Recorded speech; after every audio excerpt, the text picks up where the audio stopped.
Witness has been sworn.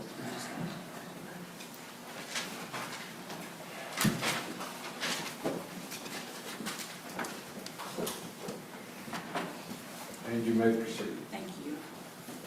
Hello. Hello. Please state your names. And Mr. Lewis, when you pull the microphone down to you.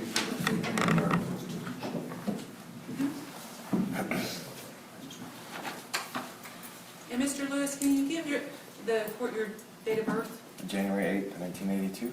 You're going to have to still get close to that. Sorry. January 8th, 1982. Perfect, thank you. And then where do you live? 5143 Kingston Street, Southwest, Texas. How long have you lived there? Since 2011, Okay. And are you currently employed? I am actually medically retired from the Army. Okay. And let's talk about your military service. When did you join the military? I joined the Navy originally in 2001. Okay. And how long were you in the Navy? 2001 to 2004, I think. Okay. And what did you do when you were in the Navy? I was just a regular propulsion engineer in the Navy. Okay. And then after you were discharged honorably from the Navy? Yes, ma'am. Okay. And then what did you do after your stint with the military? Before the Army, I was just an at-home dad while my wife was still in the Navy. Okay. And then did you rejoin the Armed Services? Yes, ma'am. 2007. 2007? In what branch? Army. And how long were you in the Army? From 2007 to 2011. And then what did you do while you were in the Army? So I was a chemical weapons engineer.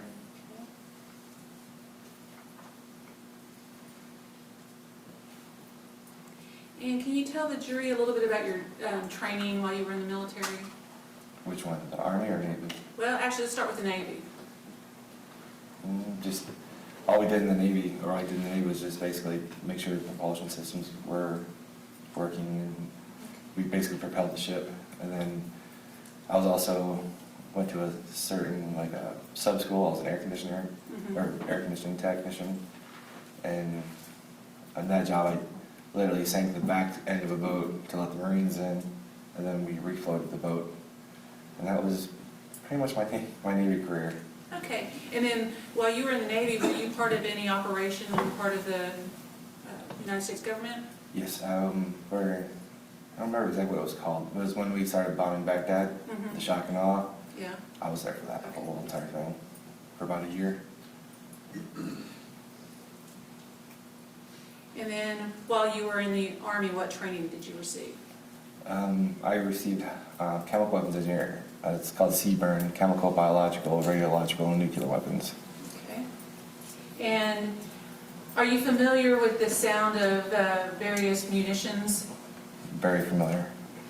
And can you tell the difference, let's say, between a .22 and a 9mm weapon? A .22 has kind of a short crack sound to it. A 9mm has, it's a little heavier and a little more chunkier of a sound to it versus the two combined. Okay.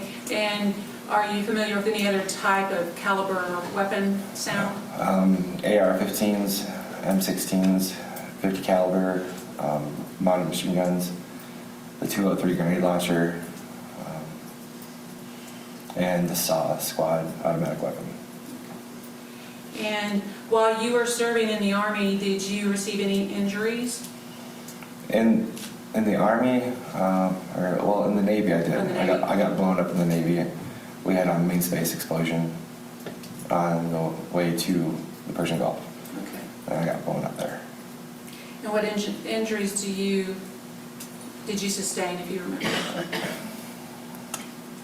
Well, when the explosion happened, I was thrown into I'm not sure how big of a steel bulkhead, but I was smashed into the face first, my head first into the wall. Okay. And then when the explosion happened, and I was evacuated by a bunch of my Navy friends that were firefighters on the boat. Okay. And did you sustain a head injury Head at injury. that time? Yes, ma'am. And do you still have that head injury today? Yes, The ma'am. effects of it? Yes, ma'am. And sometimes you have a difficulty with memory loss? Yeah. Short sometimes. term though, right? Short term, it's, And so you were medically retired from from the Army. From the Army.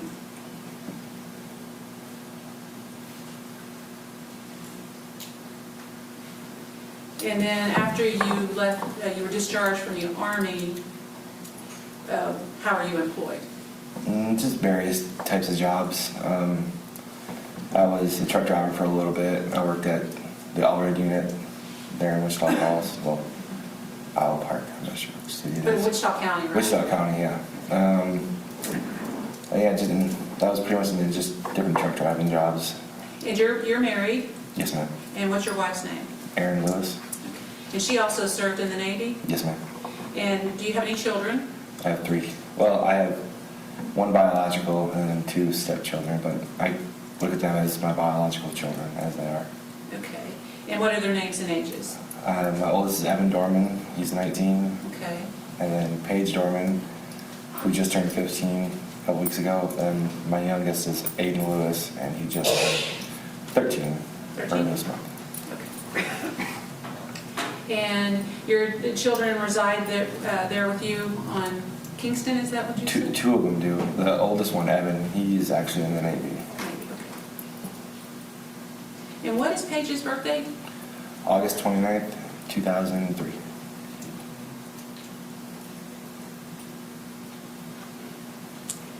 And Mr. Lewis, I want to direct your attention to September 2nd of 2016, which was a Friday. Yes, ma'am. And do you remember that day? Vividly. Yeah, I do. Wow. And what were you doing that afternoon before school let out?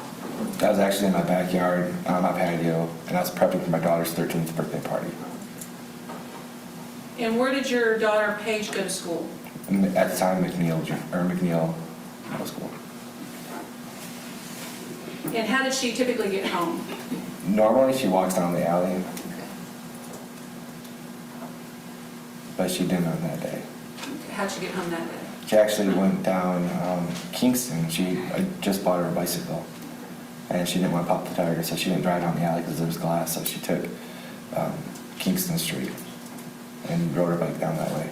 Okay. And while you were in the backyard preparing for your daughter's birthday party, did anything unusual occur? Yeah, I'm not sure exactly what time it was, but as I was getting ready to bring my coffee cups in, because I'm a sloppy mess with my coffee cups in the backyard. As I went to open the door, gunshots, like I told the police, low caliber, semi-automatic kind of a weapon was fired, and all military training I ever had kind of kicked in. Okay. And you say low caliber, did you at the time suggest what caliber you thought it was? 22. And was it rapid? The first one wasn't, it shot, and then a second later maybe is when they all just let loose. They all of them, I don't know how many, there was a bunch. I can't remember exactly how many, there's a lot. And they got fired off in rapid succession. And then how many seconds would you say that it took? To fire them all, Mm-hmm. it was fast. It was real fast. 3 to 5 seconds, maybe all of them, maybe. And when you're about to walk inside, you have your coffee cups in your hand, Yes, ma'am. and then you hear this series of rapid fire, which you believe to be 22 caliber rounds. Yes, ma'am. What did you think? What did you do? I instantly dropped the cups, and I knew the kids were getting out of school. I knew the direction, which was the shots were coming from, was the alley. I dropped the cups, and I instantly ran to out of 6-foot privacy fence. And I climbed up and jumped over my 6-foot privacy fence. And kind of went to a tunnel vision, kind of a state. And I saw Lauren, well, I didn't know her name at the time. I thought I just saw a young girl laying there, and I ran to her. And then, Mr. Lewis, how tall are you? 6 foot. 6 foot? And you scaled that 6 foot fence Yeah. pretty quickly? Yeah. And then, let me show you. Approach on. Yes, ma'am.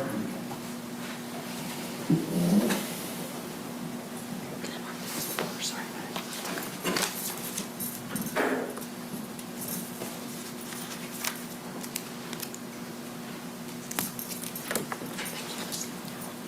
Let me show you what's been marked for identification purposes as State's Exhibit 4 and ask you if you recognize what's contained in that photograph. Those are my flip-flops. Okay, so it accurately depicts what it purports to depict, which you've said are your flip-flops? Yes, ma'am. Okay, and is this your privacy fence or Yes, something? yes, ma'am. Okay, and this time the state would offer what's been marked as State's Exhibit 4, which has been previously provided to the defense.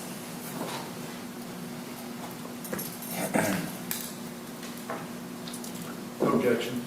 Stage 4 is admitted.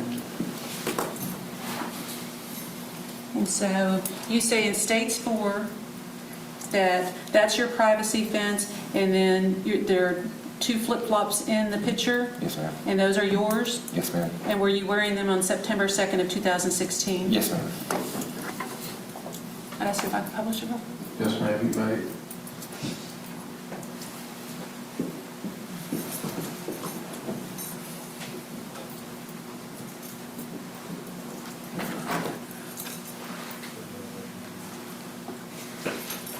And you were wearing those flip-flops that day, correct? Yes, ma'am. Did you discard them intentionally? Do you remember discarding them? What do you remember? When I jumped over the fence, I hit the ground, and I didn't realize I was even barefoot at the time. But later on, when I was actually looking for my shoes or my flip-flops, that's when I realized, oh, I'm barefoot. I was barefoot, and I did all that up over the fence. I hit the ground so hard that my flip-flops came off my feet. And I didn't realize that until after the police had arrived. And Do you have those flip-flops now? no. Do you know where those flip-flops are? Evidence. Okay. Because they were in the crime scene? Yes, ma'am. Okay. And then I'm going to backtrack a little bit, and you said you jumped the fence and you ran to a person, a little young girl that you later found out was Lauren Landavazo. Yes, ma'am. And what did you see, or what did you do once you saw her on the ground? As I ran to her after jumping the fence, I ran to her. I kind of got like a tunnel vision. When I ran, I didn't look at no cars. Everything was just kind of not there.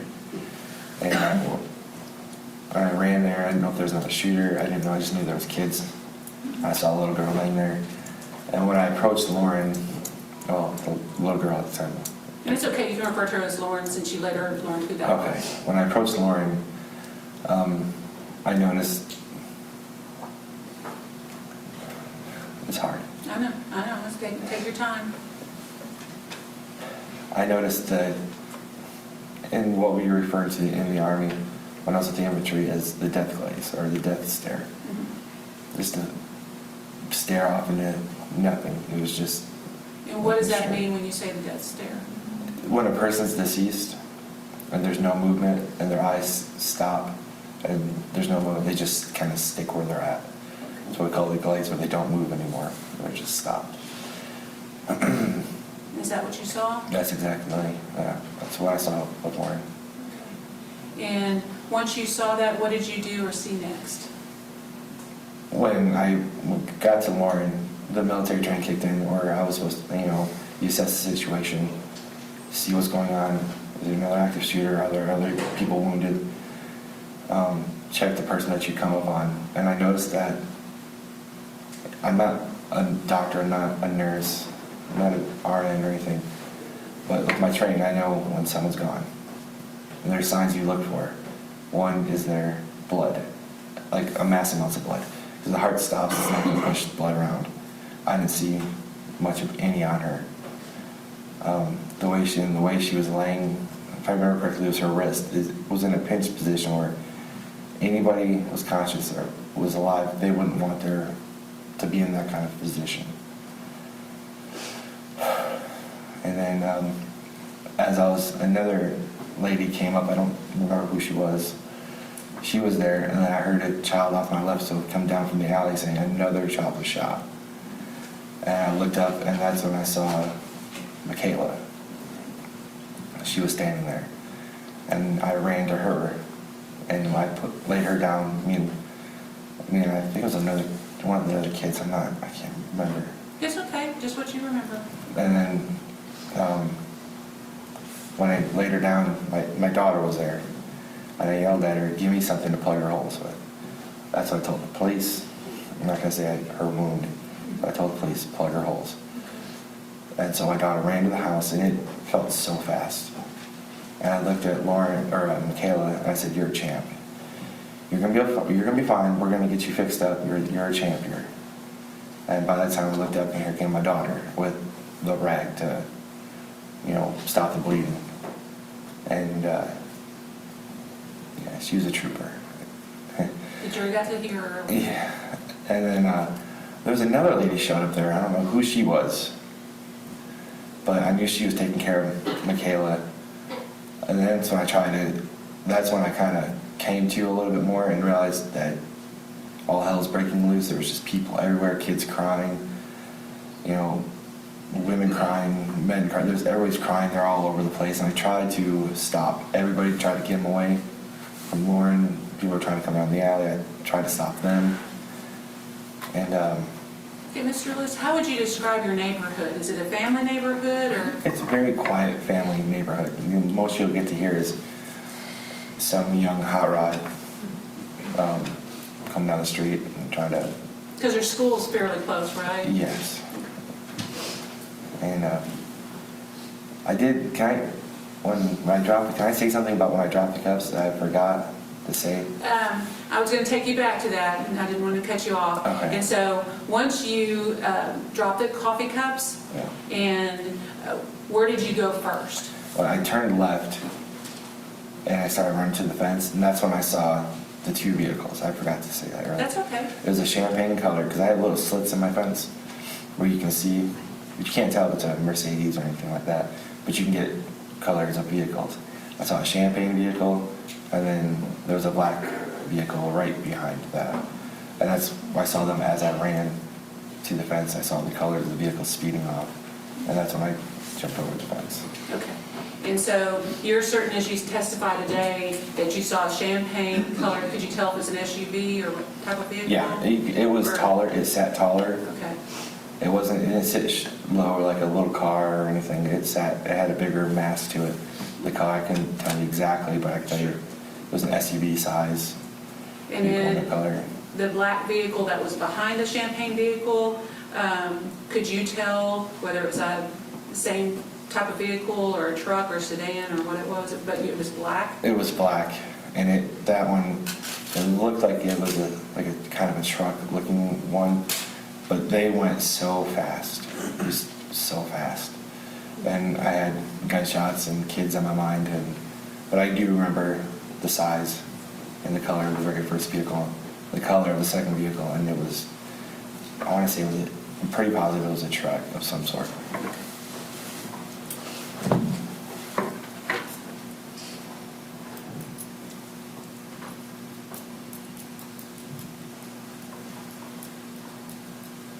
Do you remember the color of Lauren's eyes? Were they brown or a lighter color? You don't remember? That's There's perfectly so fine. much going on, I can't remember the color. Did you touch Lauren? No.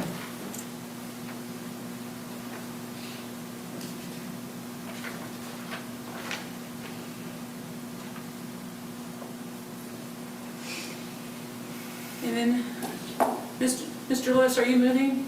Yes. And why are you moving? A good majority of it, well, not say good, a big chunk of it is, it's a constant reminder when I leave the house, take the trash out in my yard, of what happened on that day. The chaos, the death. It's a constant reminder for me and my family. And that's a good reason why we're leaving. Yeah, approach your own.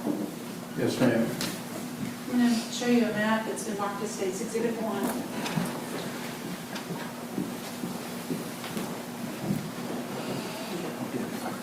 So if you can come here, Mr. Lewis, so if you can point to the map and show the jury where you live. What just happened? Yeah, you're good. But we have to speak up so the court will hear. Okay, I'm going to orient you. Okay, here's the McNeil Junior High, okay?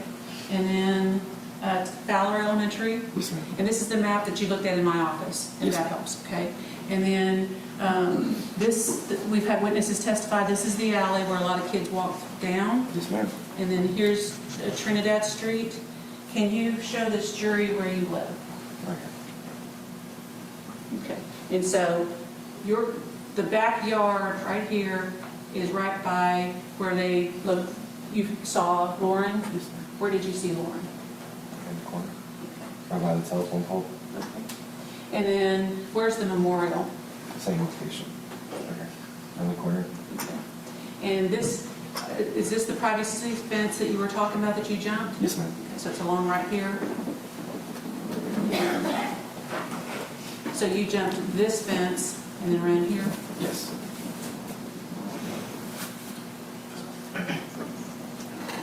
All right, thank you.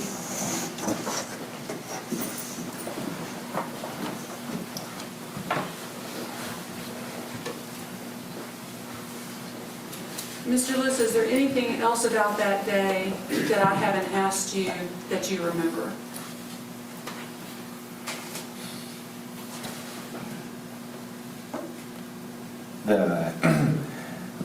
When I ran up to Lauren, the feeling of the entry, like when I got there, it just kind of felt like going into a bubble, and it felt just like death.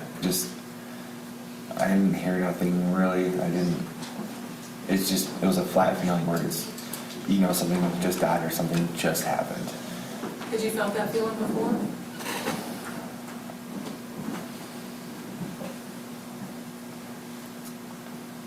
I can't remember. It's okay. It's all right. I would pass the witness.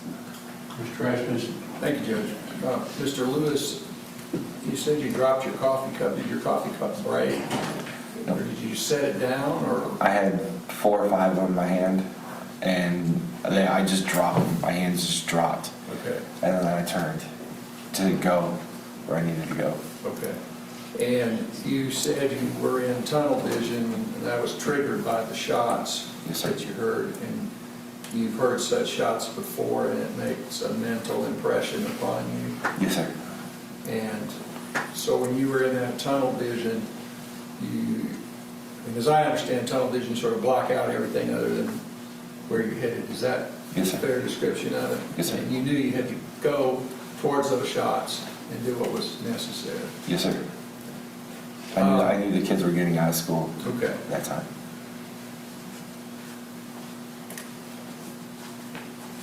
And then you jumped over the fence and you lost your shoes or your flip-flops on the other side, is that right? When I hit the ground, yes, sir.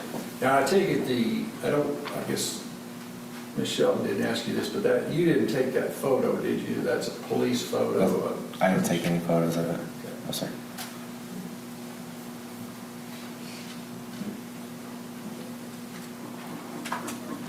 At the time that you jumped the fence, had the shooting concluded? The shots stopped, Yes. but I had no idea if there was more than one, maybe 2 or 3 shooters.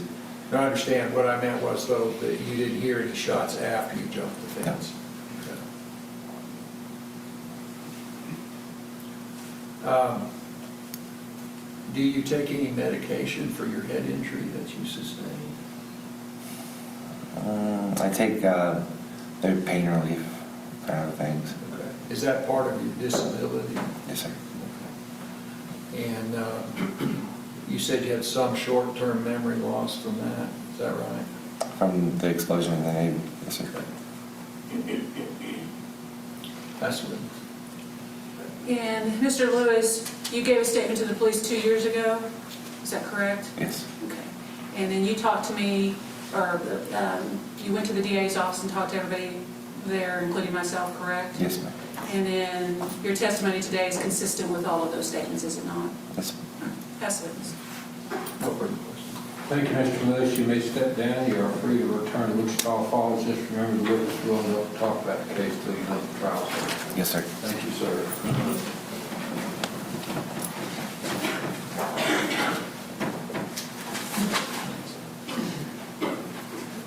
This time the state will call Sarah Eisenhower, Cervantes.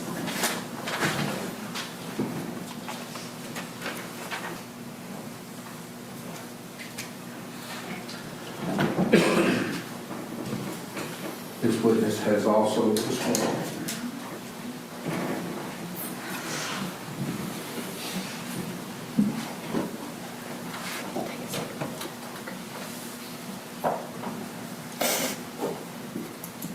Probably need you to get a little closer to that microphone so that we can all hear you. You may proceed. Thank you.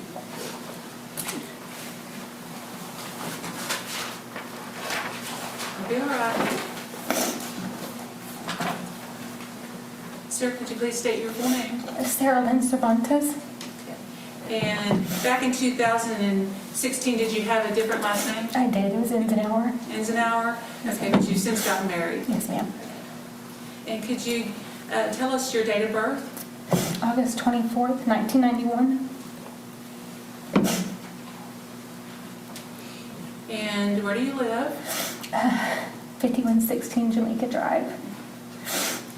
And is that in Wichita Falls, Texas? Yes. And how are you employed? I'm currently employed with the Department of Corrections. But I'm also switching jobs next week, so And then where are you going to work? Child Protective Services. Okay. How long did you work at the prison? 8 years. And during that time, did you go to school? I did. I went to school full time. And so you've recently gotten a degree. Yes, ma'am. All right, what's your degree in? Psychology. And where did you get your degree? Midwestern State University. And that's where I graduated from. And so a lot of people from Wichita Falls graduate from MSU, correct? And are you married? Yes, ma'am. Okay. How long have you been married? A little over a year. And do you have any children? Yes. How many children do you have? One of my own, and then I have 2 stepchildren. Okay. The one of your own, how old is he or she? He's 11. And then how old are your 2 stepchildren? 14 and 19. And what's everybody's name? What's your son's name? Malachi. Malachi? And then the 14? Jacob. Jacob. Yes, ma'am. And then the 19-year-old. Alize.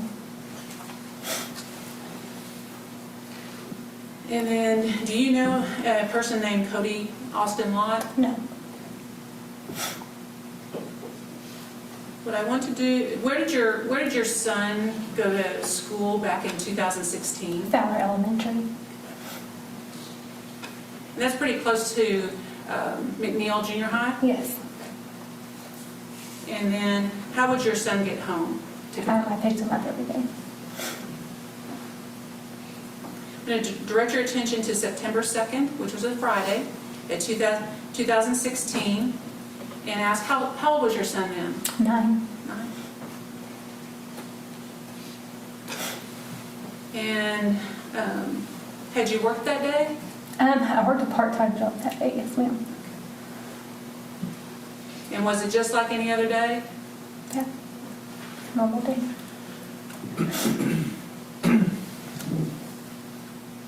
And then, so did you pick up your son, Malachi, that day Yes, ma'am. from Fowler?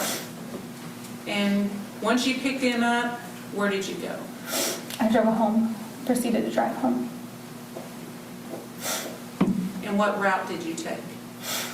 I honestly don't know what street the school I was on. I came down Tower Down Tower, okay. and made a right on to Trinidad.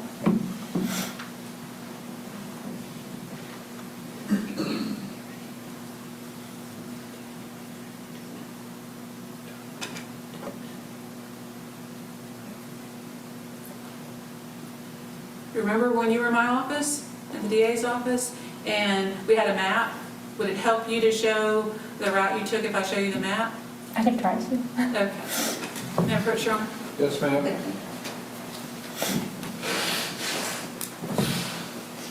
And I'll ask you to come step with me so we can try to show everybody where you are. Okay, let me show you. Here's McNeil, okay, remember that? And then over here is Fowler. And then this is the alleyway. People have testified that Lauren Landavazo was walking with her friend Michaela, okay? And then here's Trinidad Street, and here is Tower. So can you show the jury what direction you went? I'm sorry, I'm not great with maps. I You're believe I came down Sonora and down Tower. Okay, and when you came down Tower, did you see anything unusual? Yeah. As I was driving down Tower, there was a young male running down Tower towards my vehicle. And as I pulled up to the stop sign, I mentioned to my son, there's something wrong. There's the reason why he's running is just strange. And I looked both ways, I could see Lauren. Okay. Did you see any other vehicles at that time? No. Okay. And where did you see Lauren? She was laying at the edge of the alley. Okay, right here in the corner, is that where you Yes. indicated? Okay. And then where did you live? I live on Jamaica. Okay, here's Jamaica. Yes. Okay. So This is my home. do you normally then take Trinidad to Jamaica? Jamaica. Okay. And that's what you were intending to do on Yes. September 2nd of 2016? Okay, thank you, Mr. Cole. And the young boy that you saw running, can you describe him for the jury? He's possibly Hispanic, slightly heavy set, dark hair. Okay. And what was your first impression when you saw him running? I told my son, there's someone chasing him. You know, I thought that there was bullies from school chasing him. Okay. That's what I thought. And so were you looking for the source of... I actually, yeah. Okay. Did you see anything? No. And when you turned onto Trinidad, you said you saw Lauren? Before I turned, I saw Before you her turned. at the stop sign. Okay, so there's a stop sign At the at edge. Tower in Trinidad, Yes, ma'am. but you saw no traffic. No.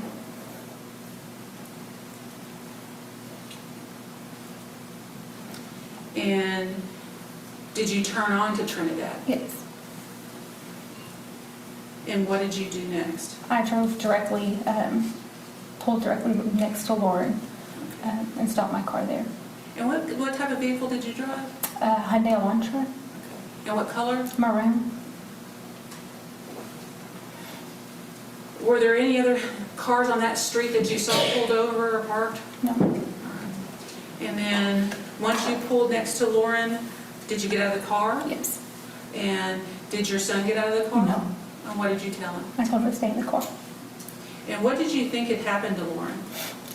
Initially, I thought maybe she was hit by a vehicle. That was my first thought. And then I kind of ran through other scenarios and maybe someone attacked her because there were a lot of kids screaming. And I just kind of ran through a lot of things that I thought may have happened. Okay. And then, once you got out of the car, where did you go? I had actually approached Lauren at that time. Sorry. No, you're doing just fine. I saw what her condition was, and I went back to my car to get my phone. Okay. And can you describe to this jury what her condition was? Her eyes were still open, and there was a large wound to her head.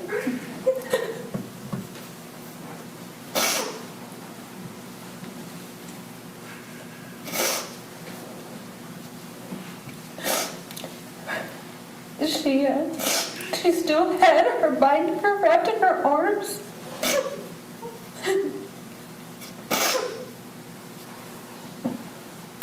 I'm sorry.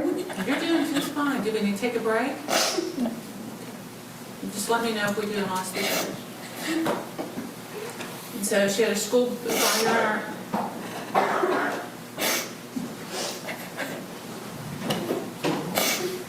And she has the binder in her hand, do you remember how she was holding it? She had it clipped to her body. Do you remember the color of her eyes? They were bright blue.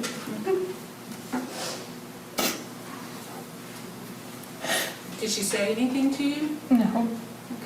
Did you say anything to her? I asked her if she was okay. Did you think she was going to respond?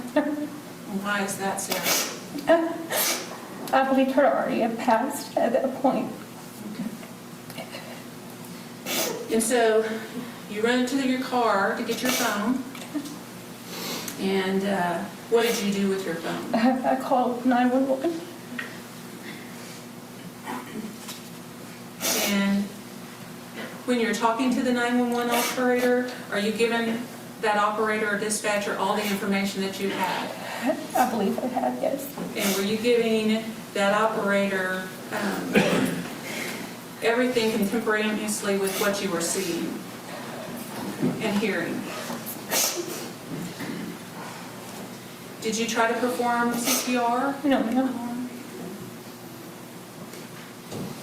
Did you touch Lauren? I was asked by the operator to see if she was still warm, and I did. Okay, and was she? She was still warm at that time, yes. Were you under, and this seems a silly question, but I have to ask some of these questions, but were you under an excited emotional state? Yeah. Did you at any time see Michaela? Yeah. And how did you come upon Michaela? Michaela actually began to walk from the alley towards my direction. And how did she appear to you? There was a lot of blood. And she was pretty distraught.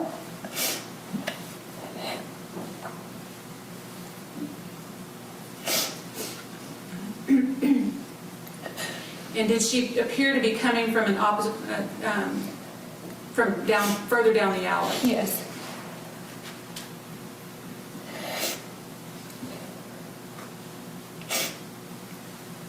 What did you know what had happened to Lauren?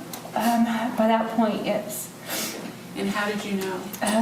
Someone that had stopped pulled her shirt up and noticed the gunshot wound. Do you remember what Lauren was wearing?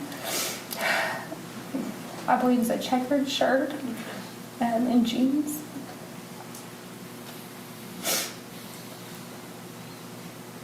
Did you place anything on Lauren? No.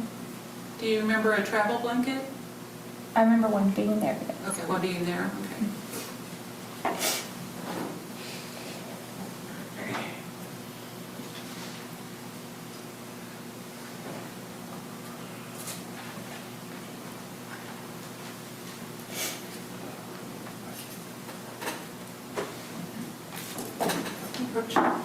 Yes, ma'am. Thank you. These changes are marked as State's Exhibit 3. And do you remember at the district attorney's office being able to listen to a 911 call? Yes. Okay. And on State's Exhibit 3 and the one that you listened to, which this is it, did you recognize the voice on the 911 call? It's very hard to recognize as myself, but yeah. Okay, but you did, and it's consistent with what your recollection was that day? Yes. At this time, the state would offer what's been marked as State's Exhibit 3. No objection. Stage 3 is admitted. And I'd ask that we be allowed to publish it to the jury, Your Honor. Yes, ma'am, you may. Thank you.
Judge, may I take this witness on board for just a question?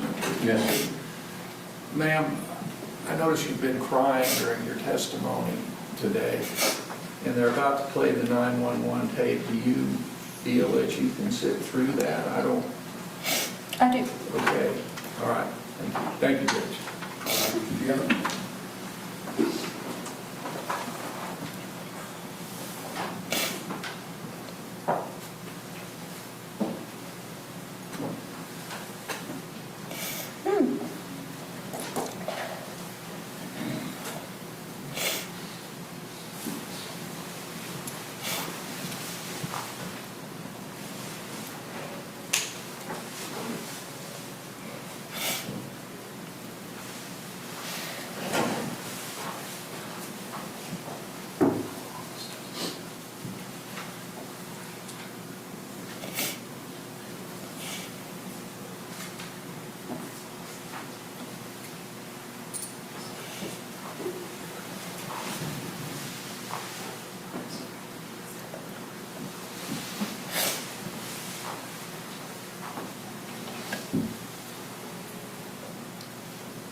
We tested it before.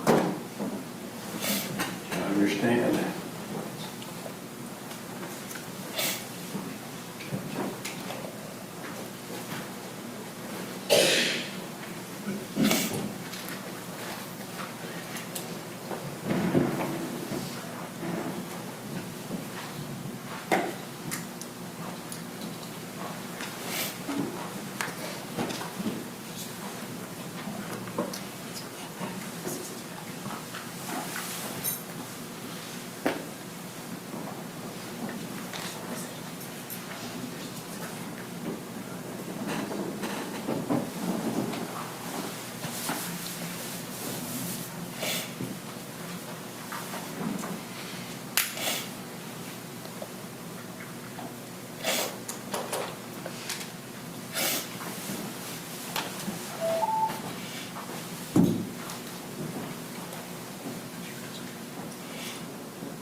We have just a short break to call the IT department. Let me ask the jury to step to the jury room with the bailiff, please. We'll be in recess.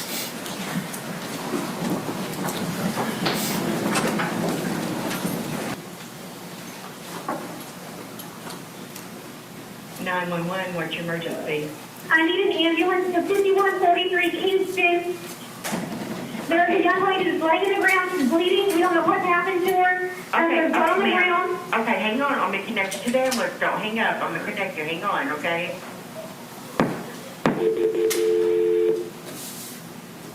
Can I go into the vehicle?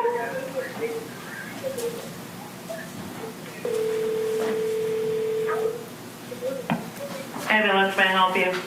I need an ambulance to 5143 Kingston. There is a young lady that is laying on the ground and bleeding. She does not appear to be conscious or have any life. There's blood, and there have been reports that there were gunshots fired at her. Okay, go ahead and sit first. Ma'am, can you tell where she's bleeding from? There's a gap to the head.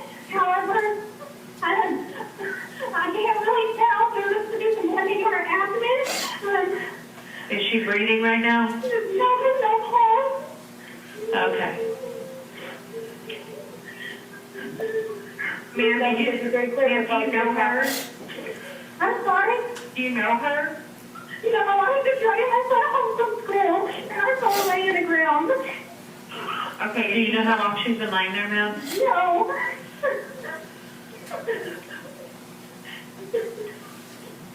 Can you touch her and tell me if she's cold to the touch or if she's warm? Is she cold or is she warm? We have an ambulance coming. I don't know, I just pulled up.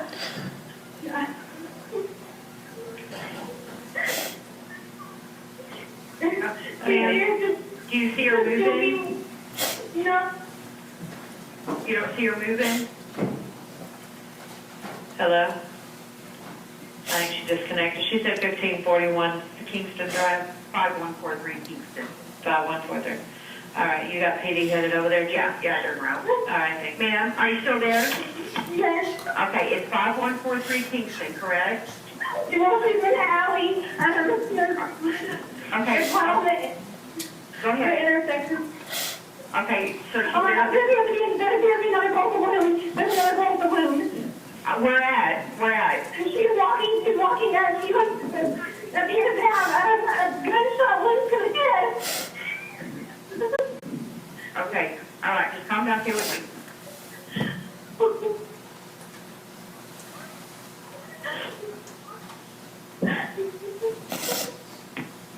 Okay. All right, where's that second girl at? She's in the alley as well. She's sitting down. We have a couple people with her. Okay. Did they tell you who did it?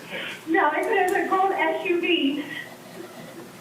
Okay, and that's what the suspect The is driving? eyewitnesses that have seen the vehicle, but I haven't spoken to them. Okay, is there anybody there that's seen it that can talk to me real quick? We do have officers on the way.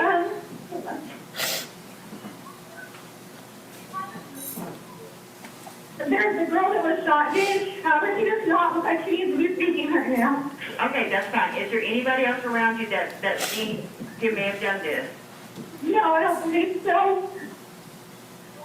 Okay, let me They're get... going to get here as soon as possible. Okay. All right, let me get your name real quick, ma'am. Ma'am? Ma'am? Yes. Okay, let me get your name real quick, okay? All right, thank you. Okay, let me get your name. What's your name? Sarah. What's your last name, Sarah? Eisenhower. Eisenhower? Yes, ma'am. Okay, all right, you're doing a good job, okay? You're doing a good job. It's okay. It's okay. It's okay, just breathe, okay? Okay. All right, Sarah, we have officers on the way. I'm going to stay on the phone with you until they get there, okay? All right, we have the fire department here. Okay, the fire department's here, okay. All right, well, I'm going to wait. Okay, I'm going to wait till the police get there. Okay, I thought you had moved my car, so I'm going to wait. Okay. Okay, but you didn't see any shots or hear any shots or... No, I pulled up. I was running home and I saw her laying on the ground, and I was going running, and I was like, why is she running? And then I turned the corner to see her laying in the alley. Okay, you saw someone running? Yes, there's a young boy running. Like away from the girls or... Yes. Okay, can you tell me what he looked like? He was, I don't know, a little bit heavy set. He was shorter. Is he white, black, Hispanic? No, he was Hispanic. He was Hispanic, but I didn't... Okay, okay, and he was heavy set? And slightly heavy set. Okay. All right, do you remember what he was wearing? Like what kind of shirt? I want to say it was like a light blue, but I'm being honest with you, I'm not sure. Okay, it's okay. Just, is there anything else you can think of? Maybe what kind of, was he wearing shorts? Was she wearing pants? I'm not sure. Okay, that's all right. All right, just let me know when you see officers. They are on the way, Okay. and they're trying to get there as quick as they can, okay? All right, just breathe, okay?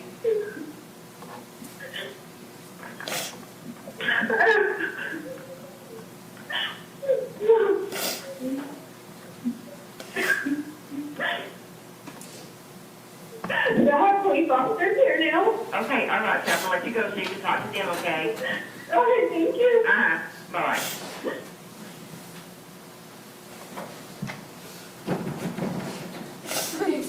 Sarah, you, on the 911 call, you say it's a gold SUV. Where did you get that information? One of the women that stopped asked Michaela.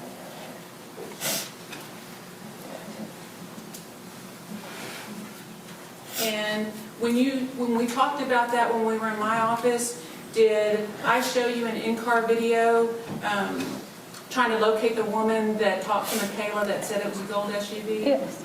Okay. And while you were listening to that in-car video, we never found out who that was. No. And while you were listening to that video and watching that, did you see and hear Lauren Landavazo's parents arrive on scene? And what was your reaction? I believe I said that's something I'll never forget.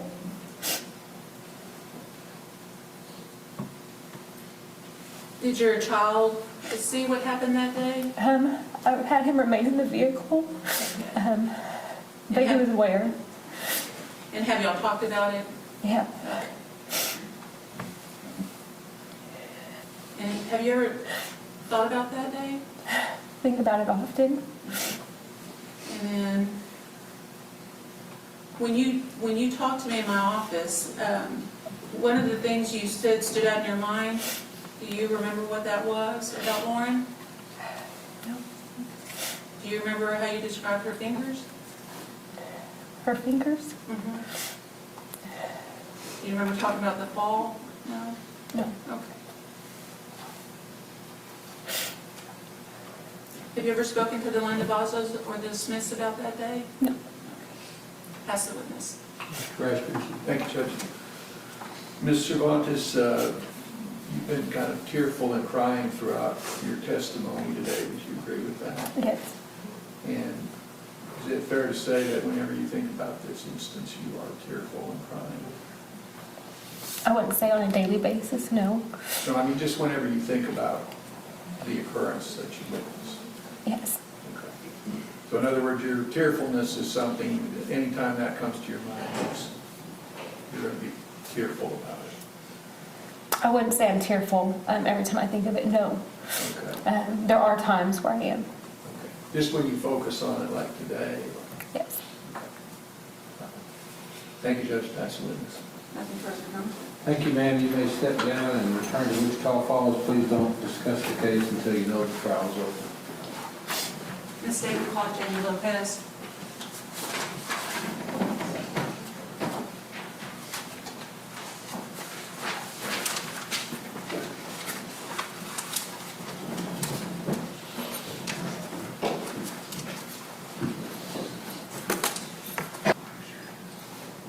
This witness has also been sworn.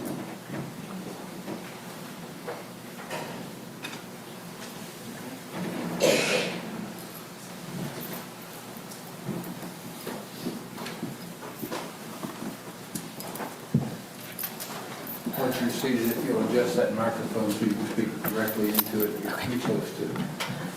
Okay. That's good, thank you. Go ahead. Please state your name. Jamie Lopez, Okay. And how old are you? 33, And what's your date of birth? 9/26/84, And where do you live? Wichita Falls, Texas. And are you married? I am What's your husband's name? Kody Lott. And how are you employed? I'm an RN at United Regional.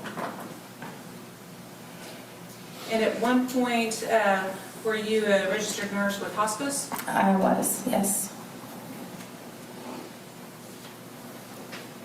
And do you have any children? I have 4. And they're all daughters, aren't they? They are. Can you tell this jury their age and their name? Jaden, she's a writer, she's 14. Okay. I have Kinsey, she just turned 12. And I have twins that are both 11. Boy, you're worried, aren't you? Okay. And did you graduate in Wichita Falls? I graduated from Ryder. And do you know an individual named Kody Lott? Yes. From everything. From everything. Do you personally know him? Have you ever met him? No. And Jamie, I want to direct your attention to September 2nd of 2016, which was a Friday, okay? Mm-hmm. And what were you doing that day? I've been at work, and we were getting ready to go see another patient, and we had a little time to kill, and so she said I could go leave to pick up my kids that day, and so I had picked up the girls, and I was going to take them back home and head back to work. Okay. And so at that time, were you working in hospice? I was with hospice, yes. And where did your girls go to school? Jaden and Kinsey were at McNeil, and Bella and Bailey were at Fowler. And who did you pick up first? Jaden and Kinsey, they get out first, so I went to McNeil, got them, and then swung back around at Fowler and picked up my twins. And what street do you live on? I live on Lindale. And so you in fact picked up your girls, Mm-hmm. and when you left Fowler, what streets did you take? It's Tower, and then you take a route on Trinidad to head to my house. So I just turned right onto Trinidad. Is that a common path that you took? Every time I pick them up, that's the way I go. And so that was around, what, 3:30, 3:20? What time? Yeah, probably 3:20ish. Both schools let out about 3 o'clock? Yeah, it's about the same time. The twins got out a little later, so. But. And as you traveled down Tower and then on to Trinidad, did you see anything unusual? When I turned onto Trinidad, I first noticed a lady standing at the corner, kind of hysterical, waving her hands, and I saw a girl laying in the alley, in the opening of the alley. So, I pulled over to see, what had happened and if I could help and do anything. And so when you pulled over, did your children get out, or what did you tell them to do? I told them just to wait in the car, just stay here, give me a minute, and got out of the car and ran across the street to the alley. May I approach your honor? Yes.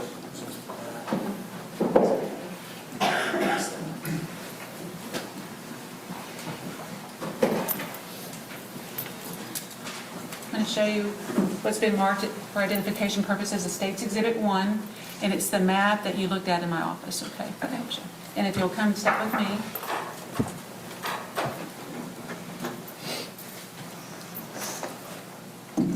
Get you oriented.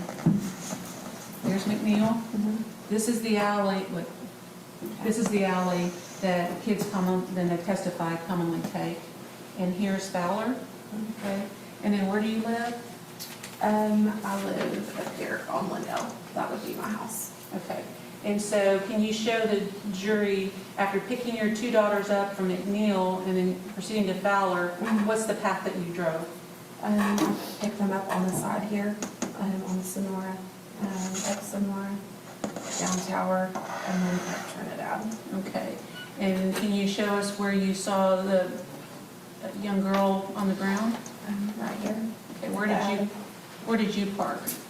Right here, and just pulled over on the street a little ways, so my car was out.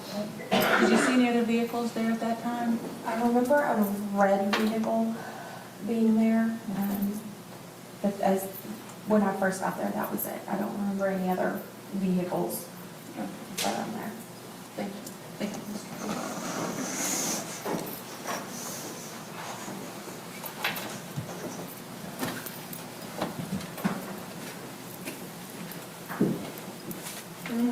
once you got out of your vehicle and approached, what did you see?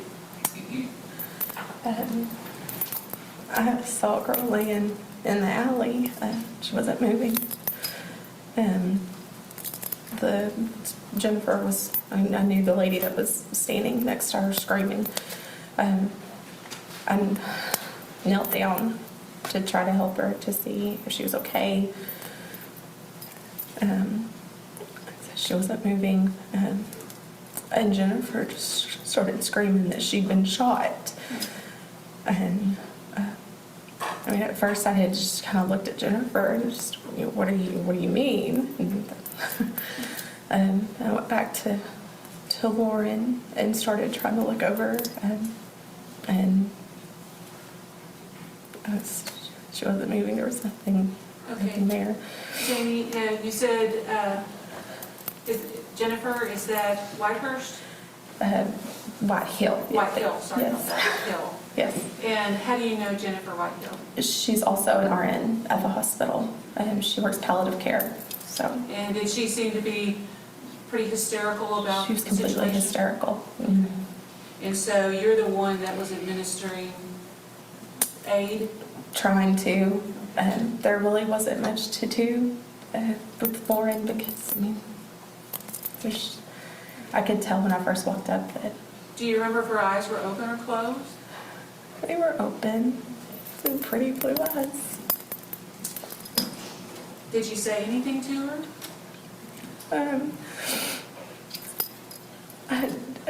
First when I got there, I was, are you okay? I was asking Jennifer what happened, and the way she was laying and kind of where the car was at first, I thought she'd probably been hit by a car. She had hit so hard. There were other injuries besides just like a gunshot. I couldn't really tell at first. Do you remember what other parts that you noticed that were injured? The main thing I noticed was her fingers were broken and the way she landed. I'm trying to think if there's anything else. And then when you looked into her eyes, what was your thought? She's gone.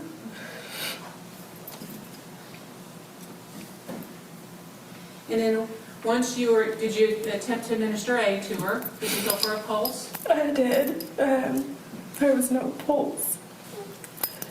I got her turned over. She was laying on her stomach. So I turned her over to start looking. And I was fixing to start CPR. I remember seeing there was a bullet hole right about where her heart would have been, and thinking, I don't know if I'm going to do more damage or not if I start this on this girl, because I don't know where it went. And about that time is when Michaela started coming down from the alley, yelling that she had also been shot, that she needed help. And did you see anything consistent with being shot on Michaela? It looked like the same type of wound. Did you see any blood on her shirt? Michaela's on the front, yes. And did you then tend to Michaela? I did. I told Jennifer to stay with Lauren, and I ran to Michaela, and I had her sit down. I told her she's okay. We were all here. She was going to be okay. I looked and saw the wounds that she had. And since I was a home health nurse, I had dressings and gauze in my car. So I went back to my car, and I told my kids to hide, to stay down as best they could, because I didn't know what had really happened. I got some supplies and ran back to Michaela first. Put gauze, put bandages on her. There was someone else there. I don't remember who And I told him to hold pressure and that if the bleeding got worse, to holler at me. And then I went back to Lauren to try to see if there was anything else I could do. And was there? And then at some point, did you get a blanket out of your car? I did. There were so many people, and everyone was staring, and I just felt bad that everyone was just staring at her laying there. I didn't want that for her, so I got a blanket and tried to cover her up a little bit as best I could. And what kind of blanket was it? It was the blue, like a sporting blanket. We use it at my kids' soccer games. It just stayed in the back of my van. It was there, so I grabbed it.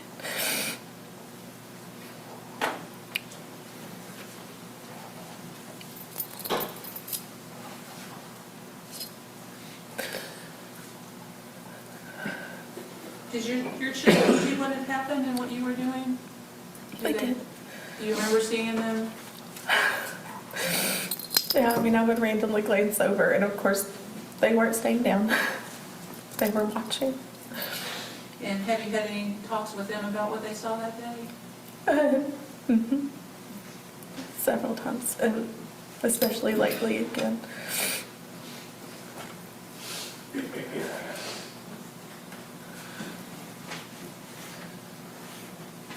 ahead, pass the witness. Thank you, Judge. Ms. Lopez, Yes. I think you said, were you working for hospice at that time? Yes, I was working for hospice. And hospice is located over by Ryder It High is. School. And we have a Tarrant County jury here, just to reiterate. Ryder High School and McNeil Junior High and Fowler Elementary are all in the same general neighborhood of Wichita Falls, is that right? Yes. And I don't know, but you may know since you work there, does Ryder get out around the same time as the other schools? They do. So they all kind of get out. So at that point in time, we had 3 major schools emptying their doors with children. All letting. And you said there were many people there watching, and that was one of the reasons that you took the action you did. Is that right? Mm-hmm. Did you, were you there when the ambulance came? I was. I started describing to, it was the first responders, firefighters, and what I knew. And then once they removed everybody from the scene, you didn't go with them, you just went home or went on? Or I stayed. you gave your statement to the police then? Yes. Okay. Pass the witness. You said you stayed. What happened with your girls? They were stuck in the van. They were in a crime scene. They couldn't go anywhere. I got a hold of my husband, and he tried several different ways to get to them, to get them out. And finally, a police officer, my husband grabbed a police officer and said, "My kids are in there. Like, I've got to get to my kids." And they came to get me, and we were able to open my van door and run them to my husband, where they jumped in his vehicle and he took them home. But he came back to stay and be with me until I was released. Were you on scene when seemed to be a second series of gunshots? Yes, ma'am. Okay. Can you describe that scene for this jury? We were standing down from the alley on the corner of Tower. I was giving my statement, actually. There were several people trying to, give statements and trying to figure out what was going on when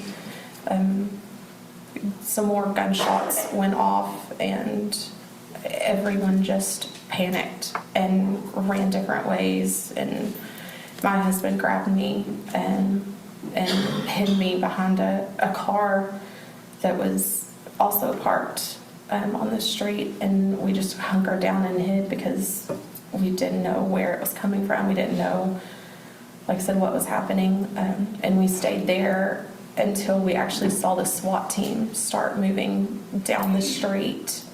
And I don't know how long it was, but they finally let us get to his car, and we hid in his truck for a little while before they released us to go. And did you know that they never found out what that second set was? No.